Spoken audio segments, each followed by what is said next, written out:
Assalamualaikum warahmatullahi wabarakatuh. Perkenalkan, nama saya Nijar Haikal Arapat dari Fakultas Hukum Universitas Surya Kencana. Saya di sini akan melakukan tugas review jurnal dalam hukum pidana lanjutan dengan Ibu dosen Profesor Dr. Hajah Heni Nurhaini dan asisten dosen yaitu Dr. M. Arid Hayanti SHMH. Saya di sini akan mereview asas legalitas dalam hukum pidana nasional dan hukum pidana internasional oleh Daniel Aditya Situngkir. Asas legalitas merupakan asas hukum pidana yang paling tua dan hampir ditemukan di seluruh hukum pidana nasional dan dunia. Keberadaan asas ini secara sederhana adalah untuk melindungi warga negara dari kesewenang-wenangan penguasa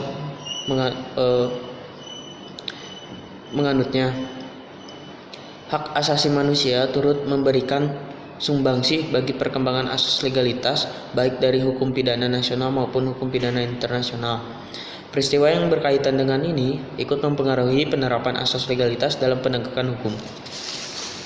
Teori asas legalitas dalam hukum pidana secara umum dan perkembangan asas legalitas dalam hukum pidana secara umum dalam internasional maupun nasional.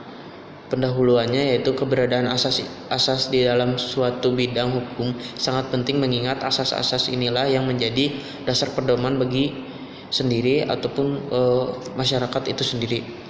Keberadaan asas hukum ini ditegaskan sebagai suatu upaya agar peradilan pidana yang dibatasi kesewenang-wenangan yang menentukan atau tidak adanya perbuatan yang dilarang. Asas legalitas merupakan salah satu dari beberapa asas hukum yang paling tua dalam sejarah peradaban umat manusia. Keberadaan asas ini tidak sulit untuk ditentukan dalam ketentuan hukum nasional di berbagai negara. Menurut Loesland Soleh menegaskan, tujuan utama dari asas ini untuk menormalkan fungsi pengawasan dari hukum pidana. Sekian yang saya dapat sampaikan. Wassalamualaikum warahmatullahi wabarakatuh.